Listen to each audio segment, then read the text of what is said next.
Em nome do Pai, do Filho e do Espírito Santo. Amém. Ave Maria, cheia de graça, o Senhor é convosco. Bendita sois vós entre as mulheres, e bendito é o fruto do vosso ventre, Jesus.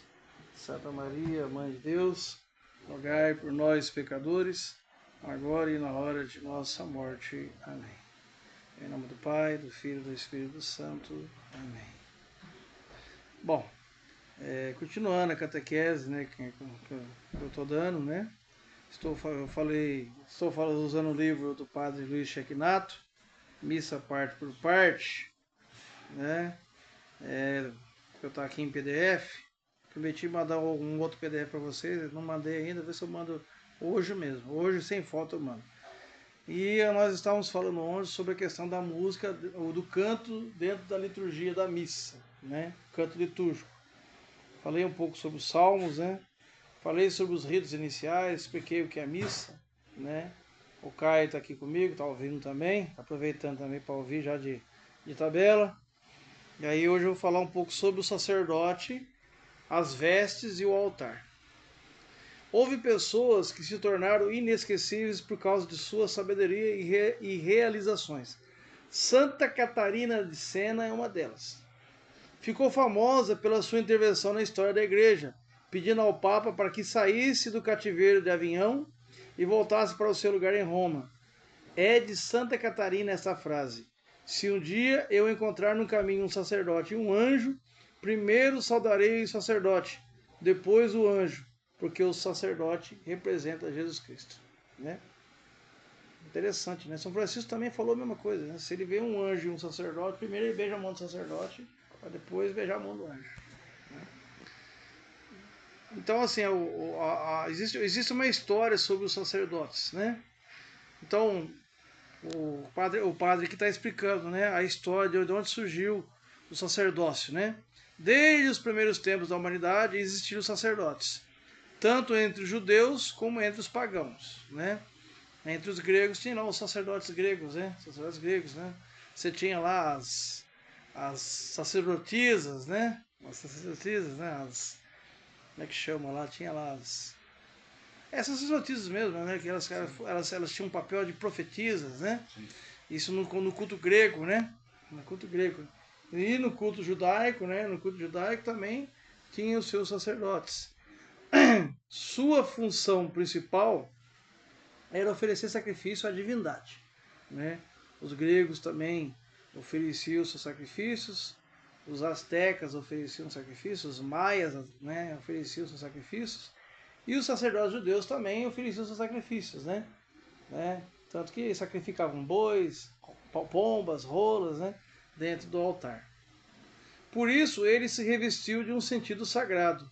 Com o passar dos tempos, o sacerdócio tornou-se uma consagração de vida, não só uma consagração no sentido de vestimenta, mas no sentido também de vida. A grandeza do sacerdócio atingiu seu ponto máximo em Jesus Cristo, o sacerdote por excelência. Então Jesus é o sumo e eterno sacerdote. Os demais sacerdotes do Novo Testamento são apenas participantes desse único e eterno sacerdócio de Jesus, pois foi de Cristo que receberam tal poder através dos apóstolos, que têm nos bispos os seus legítimos sucessores. O Concílio Vaticano II, né, que eu já expliquei mais ou menos por cima para vocês, mas eu vou dar uma explicada mais para frente. O Caio não sabe ainda o que é o Concílio Vaticano II, mas mais para frente eu vou explicar para ele. O Concílio Vaticano II diz que o padre age em persona Christi, ou seja, ele é a pessoa de Jesus. Isto é, em lugar da pessoa de Jesus, o qual disse aos apóstolos: quem vos ouve, a mim ouve, quem vos rejeita, a mim rejeita. E quem me rejeita, rejeita o Pai que me enviou. Lucas capítulo 10, versículos 16. O padre é constituído tal por meio da imposição das mãos do bispo sobre sua cabeça, proferindo a oração consagradora, né? O bispo, numa ordenação presbiteral, né, ou sacerdotal, o bispo impõe as mãos sobre a cabeça do candidato, né, ao presbiterato, no caso o candidato ao sacerdócio, e faz uma oração de consagração sobre esse futuro sacerdote. Além de sacerdote, o padre é presbítero e profeta. Presbítero porque ele preside em cima de um presbitério. O presbitério é aquela parte mais alta da igreja, né? A igreja, você tem a igreja toda, né? A igreja toda que tem os bancos, tanto do lado esquerdo como do lado direito, a parte central, né? E tem a parte mais alta do altar, que é mais alta, né? Que é chamado de presbitério. Por isso o nome presbítero. O cara que né, o padre ou sacerdote que preside é chamado de presbítero, né? Por causa do presbitério. E é também, além de presbítero, ele também é profeta, né? Todos nós também somos profetas através do batismo, né? Mas aí isso é uma coisa que eu vou falar mais para frente. Como sacerdote, administra os sacramentos, preside o culto divino e cuida da santificação da comunidade. Como profeta, anuncia o reino de Deus e denuncia as injustiças e tudo que é contra o reino. Como presbítero, o padre administra e governa a igreja, né? Então vamos lá, vamos falar para as vestes litúrgicas. Então a primeira veste do sacerdote é uma túnica, né? Geralmente ela é toda branca, né? Para lidar com as coisas sãs, o padre usa de sinais sagrados, pondo vestes que os distinguem das outras pessoas. A túnica é uma dessas vestes. É um manto geralmente branco, longo, que cobre todo o corpo. Lembra a túnica de Jesus, sem costura, de alto a baixo, sobre a qual os soldados tiraram sorte, para ver a quem caberia. Então, a túnica é isso aqui, ó, né? Vocês não estão vendo aqui, mas o Caio está aqui no quarto e está vendo? Tem uma túnica aqui, ela tá dobrada, né? Mas é uma túnica. Toda branca. Aqui no caso a túnica do diácono. Que é muito semelhante à túnica do sacerdote também. Mas aqui no caso estamos falando da túnica do sacerdote. E depois nós temos a estola. A estola é aquele pano que vai por cima da túnica, né? Ela existem dois tipos. Do sacerdote ela é vertical, né? Ela é assim, né? Vertical. Uhum. E do diácono, ela é transversal, né? Diagonal. Uhum. Né? Então é uma faixa vertical, separada da túnica, a qual desce do pescoço do padre com duas pontas para frente. Então essa é a estola. E a cor varia conforme a liturgia do dia. Existem 4 cores na liturgia. Verde, que é tempo comum. Branco, no caso, se fosse uma missa ontem foi dia de Santa Isabel da Hungria, né? Uma santa franciscana, né? A cor é branca, então o sacerdote ia usar a estola branca. Roxo é usado no tempo do Advento, ou seja, aquele tempo de preparação para o Natal, e é usado também no tempo da Quaresma, então usa a estola roxa. E também é usado também quando o padre vai atender confissão, então ele usa a estola roxa. E depois nós temos o vermelho. O vermelho é quando a gente celebra um dia de algum santo que é mártir, né? Que foi assassinado por causa de Jesus. Né? Então a gente usa o vermelho, o padre usa o vermelho, a estola vermelha. Né? Usa a estola vermelha. Ou o dia de Pentecostes, né? Porque lembra fogo do Espírito Santo, por isso vermelho, né? Então a estola simboliza o poder sacerdotal. Né? Casula. Casula é aquela outra túnica que vai por cima, né? E aí ela também tem aí essas 4 cores, né? Verde, branco, roxo e vermelho. Por isso que você não vê a estola, porque a estola tá por baixo. Né? Além da túnica, vai pôr a estola e vai pôr a casula, onde os diáconos estavam usando casula, usando uma casula toda verde, né? Por isso que você não via a estola dele, porque ele usou uma casula por cima da túnica, né? A casula vai sobre todas as vestes, cobre todo o corpo. A cor varia também, igual a estola, conforme a liturgia. Ela pode ser verde, tempo comum, branco.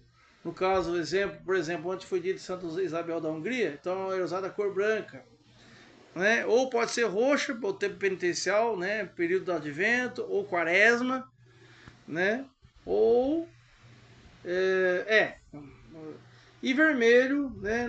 Pode ser um santo mártir, algum mártir, né? Por exemplo, São João Batista, a cor a gente usa vermelho, né? Foi mártir. São Oscar Romero também foi mártir, né? Então, aqueles santos, né? Da qual a igreja celebra, que foram assassinados por causa do evangelho, nós usamos a cor vermelha, né? Ou o dia de Pentecostes usa vermelho, né? Então, assim vai. Ela é uma veste solene, ampla, que deve ser usado nas missas dominicais e dias festivos. Amito. Há padres que usam também o amito. É um pano branco que envolve o pescoço do celebrante. É um pano que vai aqui em cima. Um pano pequeno que envolve o pescoço.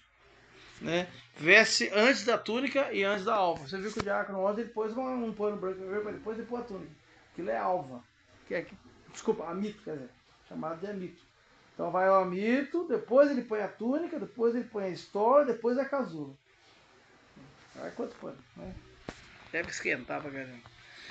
E é um pano branco que envolve o pescoço do celebrante. Veste-se antes da túnica ou da alva. Né? Símbolo. Símbolo é aquele cordãozinho que você usa aqui.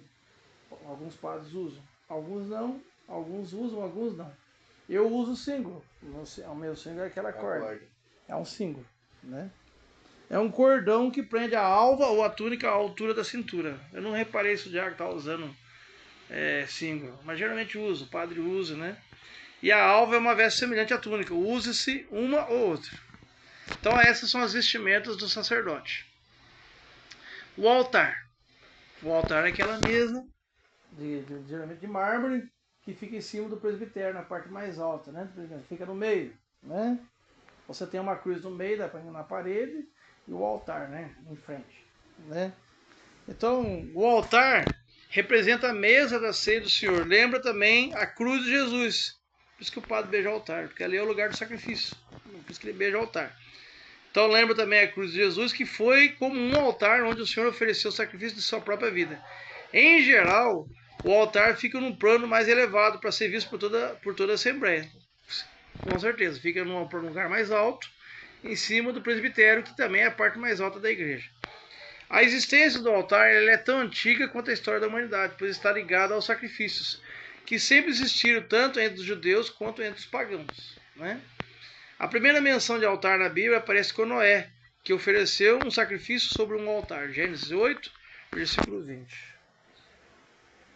Os primeiros altares eram de pedras rústicas. Depois apareceram os de madeira. Hoje existe ainda preferência pelos altares de granito ou de mármore, que é o mais comum. Né?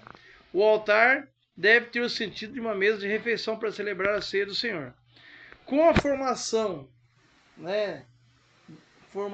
das comunidades eclesiais de base, as SEBs, a missa passou a ser celebrada também em pequenas comunidades, em escolas, centros comunitários ou casas de família.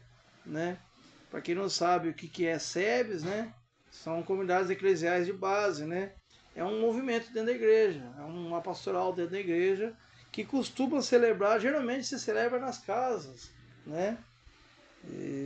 Tem uma história por trás, né, dessas comunidades eclesiais de base, né, que eu não vou entrar em detalhe aqui, mas só para vocês saberem que também é um movimento dentro da igreja. Né?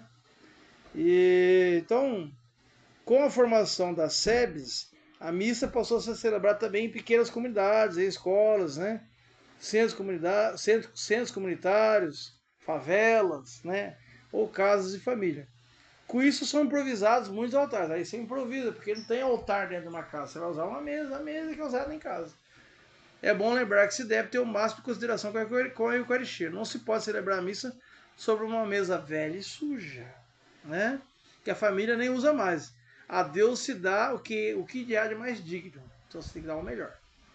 Sobre o altar vai a toalha, geralmente branca, tem que ser branquinha mesmo. Vocês perceberam que a toalha minha está bem branquinha, porque foi lavada, né? Pode ser amarelada. Então, geralmente é branca, comprida, com as pontas quase tocando o chão. A minha até chega até tocar o chão. Ela deve ser limpa, condizente com a grandeza da ceia do Senhor. Imagine como você prepararia a mesa se fosse servir um banquete para ilustres convidados. Pois bem, a missa é muito mais que isso. Né? Muito mais que isso. Aqui eu não vou mostrar para você, né? nem tem como eles verem, mas eu tenho aqui uns desenhos das vestes, né? Dando um exemplo. Talvez eu mande isso aqui em PDF para o pessoal lá, para vocês aí em São José. E vamos lá, vou falar um pouco dos objetos litúrgicos, mas aí eu vou falar em outro áudio mais para frente, tá? Talvez mais à tarde, aí eu mando outro áudio falando agora dos objetos usados na missa, tá bom? Ave Maria, cheia de graça, o Senhor é convosco, bendita sois vós entre as mulheres, e bendito é o fruto do vosso ventre, Jesus. Santa Maria, Mãe de Deus, rogai por nós, pecadores, agora e na hora de nossa morte. Amém. Nossa Senhora do Carmo, rogai por nós. Mãe da Providência, Providenciai, São Francisco de Assis, rogai por nós. louvado seja nosso Senhor Jesus Cristo, Para sempre seja louvado. em nome do Pai, do Filho e do Espírito Santo. Amém. Tchau. Posso levar a garrafa?